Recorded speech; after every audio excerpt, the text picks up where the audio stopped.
नमस्कार साथियों।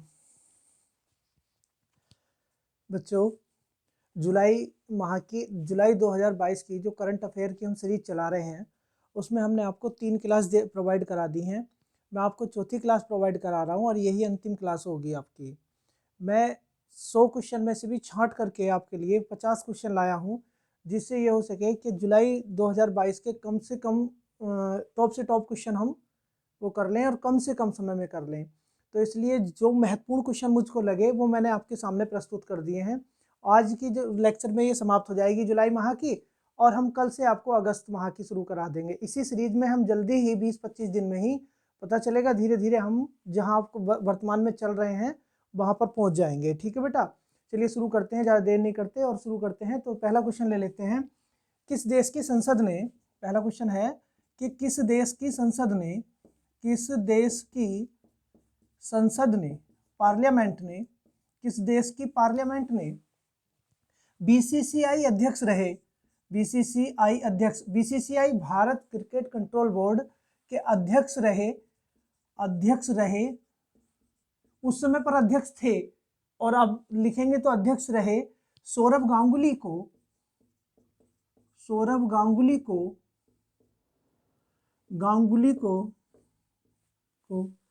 सम्मानित किया।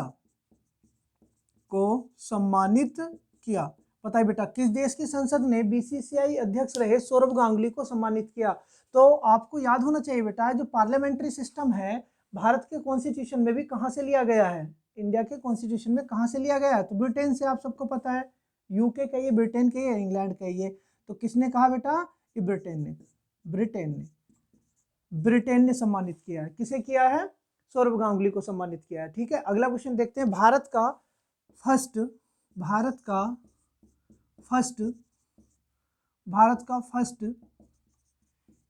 ई वेस्ट इको पार्क कहां पर स्टैब्लिश हो रहा है, कहां पर बनाया जा रहा है? ई का मतलब है बेटा या इंटरनेट से, किससे? इंटरनेट। जैसे कि मान लीजिए हमारा मोबाइल खराब हो जाता है और मोबाइल खराब होने के बाद हम उसे फेंकते हैं, तो वो क्या है? वेस्टेज ही तो है। तो ई वेस्ट मतलब इलेक्ट्रॉनिक कचरा। इलेक्ट्रॉनिक कचरे को लेकर के इको पार्क किसी ने बनाया है। तो किसने बनाया है? दिल्ली ने। किसने बनाया बेटा? दिल्ली ने बनाया है। आपके दो क्वेश्चन हो गए। एक तो बीसीसीआई अध्यक्ष रहे सौरभ गांगुली को ब्रिटेन की संसद ने मतलब सम्मानित किया है, और दूसरा है ई वेस्ट इको पार्क किसने स्थापित, कहां पर स्थापित हुआ है? तो दिल्ली में स्थापित हुआ है। चलिए अगला क्वेश्चन ले लेते हैं। मदर टेरेसा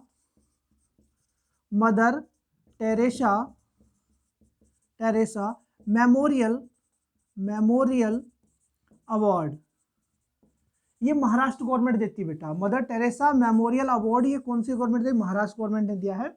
और ये किसको मिला है? तो ये मिला है दिया मिर्जा जानते हैं, फिल्म एक्ट्रेस दिया मिर्जा और अफरोज शाह को मिला है। दिया मिर्जा और अफरोज शाह को ये अवार्ड मिला है। ठीक है बेटा, कौन सा मिला है? Mother Teresa memorial award Maharashtra government देती है और इसको मिला है। ठीक है बेटा, अगला क्वेश्चन है हमारा जागृति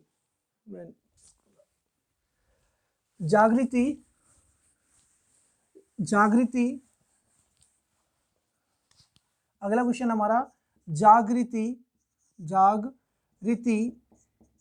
मस्कट जानते हो बेटा, हिंदी में बोलते हैं शुभंकर। जागृति या हिंदी में लिखिए तो जागृति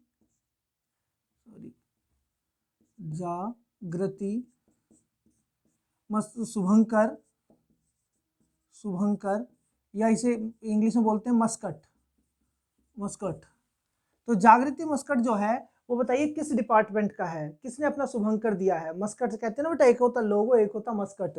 तो जागृति किसने किया है बेटा? तो जागृति किया है उपभोक्ता जागरूकता डिपार्टमेंट ने। उपभोक्ता जागरूकता ने, जागरूकता इंग्लिश में अगर कहें तो कंज्यूमर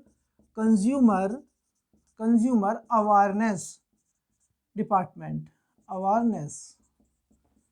कंज्यूमर अवेयरनेस डिपार्टमेंट ने दिया है। चलिए अगला क्वेश्चन देख लेते हैं। इससे अगला, अपने कैरियर का सुपर 500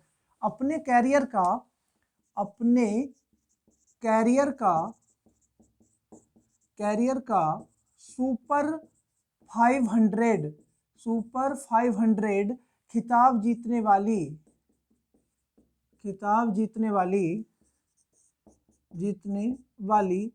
प्रथम भारतीय महिला इंडियन वुमेन कौन बनी, बताइए।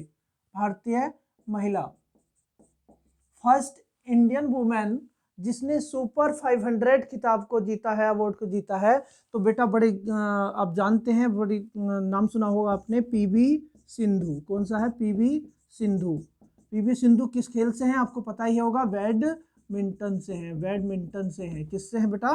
बैडमिंटन से हैं। तो पहली महिला बनी है, फर्स्ट इंडियन वुमेन बनी है जिन्होंने सुपर 500 का खिताब जीत लिया है। चलिए अगला क्वेश्चन है, बहुत अच्छा क्वेश्चन है कि बताइए भारत का ऐसा कौन सा राज्य है जिसने पूर्णतः अपनी इंटरनेट सेवा शुरू कर दी है, उसकी खुद की इंटरनेट सेवा है। भारत का कौन सा राज्य है, विच स्टेट बताना है आपको। भारत का कौन सा स्टेट है, भारत का कौन सा स्टेट है जिसने अपनी इंटरनेट सेवाएं शुरू की हैं, जिसने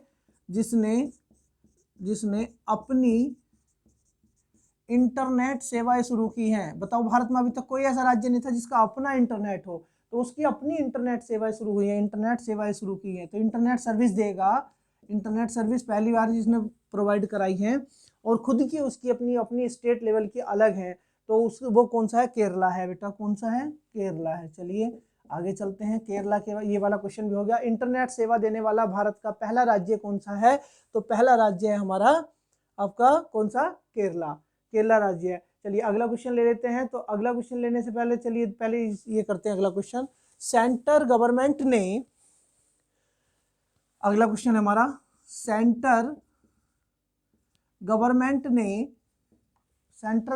ने सीवर होते हैं बेटा, नाले जिसे बोलते हैं, सीवर्स एंड सेप्टिक टैंक की क्लीनिंग के लिए, मतलब सेप्टिक टैंक की सफाई के लिए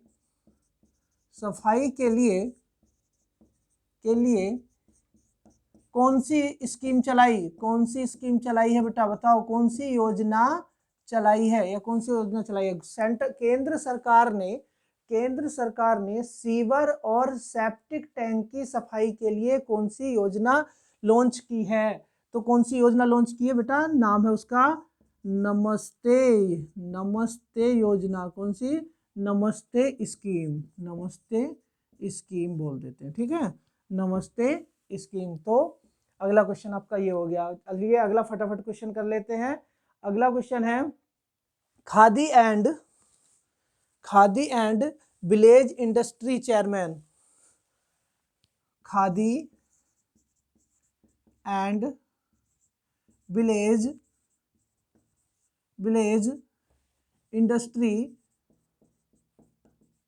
इंडस्ट्रीज चेयरमैन बताना है बेटा आपका। चेयरमैन बताइए, हिंदी में लिख देते हैं, खादी एवं ग्रामोद्योग के चेयरमैन बताने हैं आपको। चेयरमैन बताने हैं, कौन है बेटा? बताइए, खादी एवं ग्रामोद्योग के चेयरमैन कौन है? खादी एवं ग्रामोद्योग के चेयरमैन कौन है? तो आपका आंसर होगा बेटा क्या है? Khadi and village industry chairman तो मनोज कुमार। कौन है बेटा? मनोज कुमार। ठीक है बेटा, मनोज कुमार। चलिए अगला क्वेश्चन ले लेते हैं। टेनिस हॉल ऑफ फेम में किस खिलाड़ी को शामिल किया गया है? Tennis hall of fame, tennis hall of fame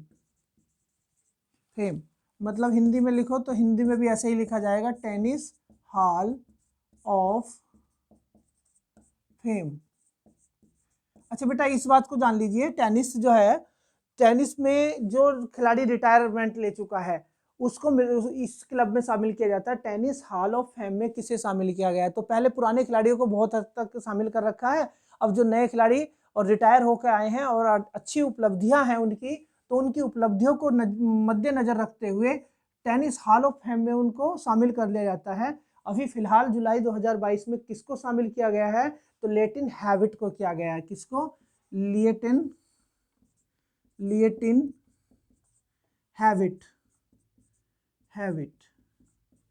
Latin habit. ये हैं कहाँ के बेटा, ऑस्ट्रेलिया के हैं, ऑस्ट्रेलिया के हैं बेटा, कहाँ के हैं, ऑस्ट्रेलिया के हैं। कहाँ के हैं, लैटिन हैबिट कहाँ के, ऑस्ट्रेलिया के, इन्हें शामिल किया गया है। ठीक है बेटा, अगला क्वेश्चन लिखते हैं। आप लॉ के विद्यार्थियों के लिए बहुत ही इंपॉर्टेंट क्वेश्चन है कि बताइए भारत का ऐसा कौन सा राज्य है, भारत का ऐसा कौन सा राज्य है, पहला राज्य, भारत का ऐसा पहला राज्य जिसने अपने यहाँ पर डिजिटल लोक अदालत शुरू कर दी है, डिजिटल लोक अदालत शुरू कर रहे हैं, अदालत जिनके यहाँ पर लोक अदालत जो है वो डिजिटल हो चुकी है। तो फर्स्ट स्टेट बताना है, फर्स्ट स्टेट बताइए कौन सा है, फर्स्ट स्टेट जिसने ये काम किया है, फर्स्ट स्टेट बताइए। तो फर्स्ट स्टेट है आपका राजस्थान। कौन सा बेटा, राजस्थान। राजस्थान अच्छे काम कर रहा है आजकल, फर्स्ट बहुत मार रहा है हर चीज़ में। आज जुलाई में 2-3 क्वेश्चन के फर्स्ट वाले निकल आए हैं। राइट टू हेल्थ याद है, मैंने आपको पढ़ाया था कि लो वाले विद्यार्थियों को पता होना चाहिए राइट टू हेल्थ कौन लाया, और अब ये फर्स्ट डिजिटल लोक अदालत भी कर रहा है। कुल मिलाकर के न्याय व्यवस्था से ज़्यादा ही सुधार कर रहे हैं, पहले राज्य बन रहे हैं। चलिए आगे लिखते हैं। इसके बाद कोई क्वेश्चन बचा है क्या अभी, इसके बाद एक क्वेश्चन और ले लेते हैं बेटा। हेनले पासपोर्ट इंडेक्स बहुत इंपॉर्टेंट पॉइंट है, और ये मैं आपको अलग से पढ़ाऊंगा। हेनले, इंग्लिश में लिखिए तो Henley passport index 2022, Henley passport सूचकांक, हेनले पासपोर्ट सूचकांक हिंदी में लिखते हैं, हेनले पासपोर्ट सूचकांक 2022। तो हमें बताना भारत की रैंक, इंडियाज़ रैंक क्या है, इंडियाज़ रैंक क्या है, तो इंडियाज़ की रैंक बताइए बेटा क्या है, पहले क्या थी और अब क्या हो गई। तो इसमें हमारा नुकसान हुआ है, इस रैंक में हमें नुकसान हुआ है। तो नुकसान कितने का हुआ है, 4 पॉइंट का हुआ है। इस बार हमारी रैंक आई है 87th, कौन सी आई है, 87th आई है। अब लेकिन अगर बात करें कि लास्ट ईयर से नुकसान कैसे पता चल रहा है, 4 अंकों का हुआ है। तो लास्ट ईयर कितनी रही थी, 83, अब कितनी हो गई है 87, तो 4 अंकों का हमें नुकसान हुआ है।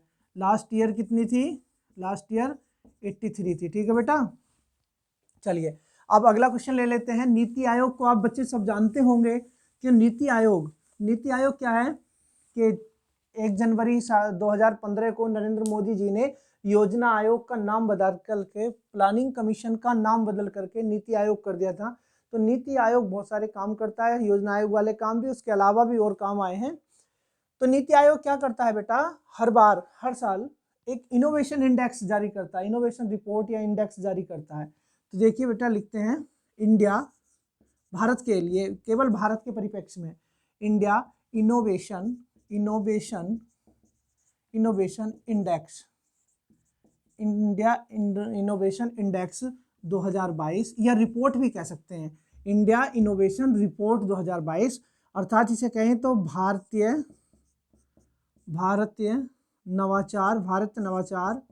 नवाचार रिपोर्ट कहें या सूचकांक कहें, सूचकांक 2022। तो इसमें पहला राज्य बताना, फर्स्ट स्टेट कौन सा आया है, फर्स्ट स्टेट कौन सा आया है। तो बेटा चिर परिचित, कई बार से यही स्टेट आ रहा है, और उस स्टेट का नाम है आपके कर्नाटका। कौन सा है, कर्नाटका। देखो बेटा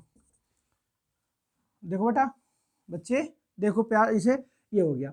चलिए अब मैंने जुलाई माह की जितनी करंट अफेयर थी आपको करा दी है, और बाद में जाते जाते 1 मिनट ये आपसे बताने की कोशिश करूंगा कि जिस हिसाब से हम जितनी जल्दी हम पढ़ाने की कोशिश कर रहे हैं, इसमें बढ़िया फ्लो तो नहीं आता। अब 1-1 घंटे की वीडियो अगर हम बनाएं तो उससे कुछ काम नहीं चलने वाला।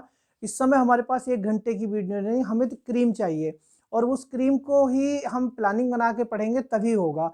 अगर मैं आपको कहूँ कि मेन के पर्पज से इतना पढ़ाना है और इतना सब कुछ कराना, बेटा वो नहीं। अभी हमें क्या है, अभी हमें खेलना है एक ऐसी प्लानिंग के अनुसार कि कम समय में ज़्यादा काम हो सके। अगर हम एक ही टॉपिक को पूरा विस्तृत रूप से लेकर के चलेंगे तो हमें कोई रिसर्च पेपर नहीं लिखना है, समझ में आया बेटा।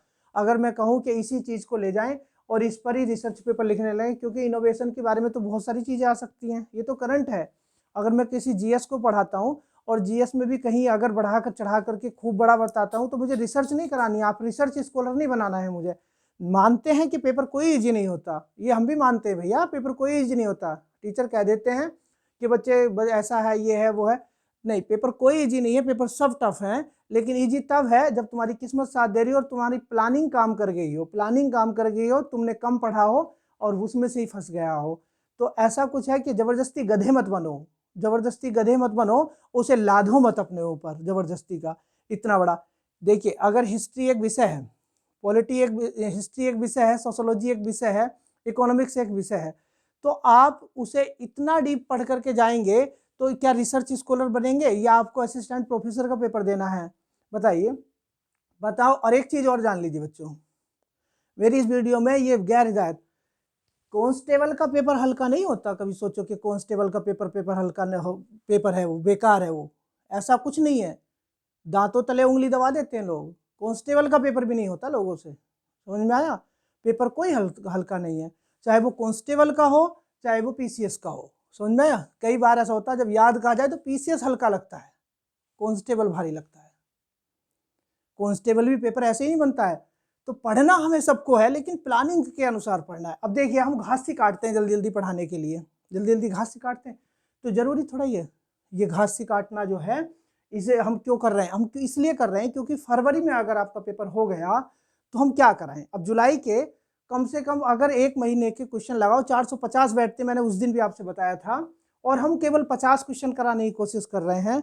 अगर ये 50 हमने याद कर लिए और ये याद रह गए और इनमें से अगर आ गया तो हमसे बड़ा बिरला कौन है ना?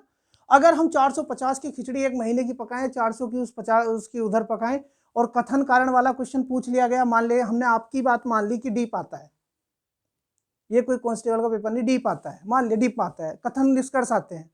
अब जब इतने सारी करोगे यार, लोगों के भी इतने सारे सब्जेक्ट पढ़ोगे, तो क्या सोचिए आप, सबकी अपनी अपनी, देखो मैं नहीं कहता किसी की क्या है, लेकिन सबकी अपनी अपनी स्ट्रेटजी, जैसे जो बताए उसे फॉलो करो, जिसे जो भा जाए उसे फॉलो करो, सब अच्छा बताते हैं। लेकिन देखो, जब लास्ट समय रह जाए पेपर, चाहे वो कांस्टेबल का हो, चाहे वो आपका पीसीएस का हो, चाहे वो रेलवे का हो, चाहे अदर किसी एग्जाम का हो, पेपर सब अच्छे तरीके से सेट होते हैं। याद आ जाए तो सब अच्छा है, और ना आए तो बेकार है।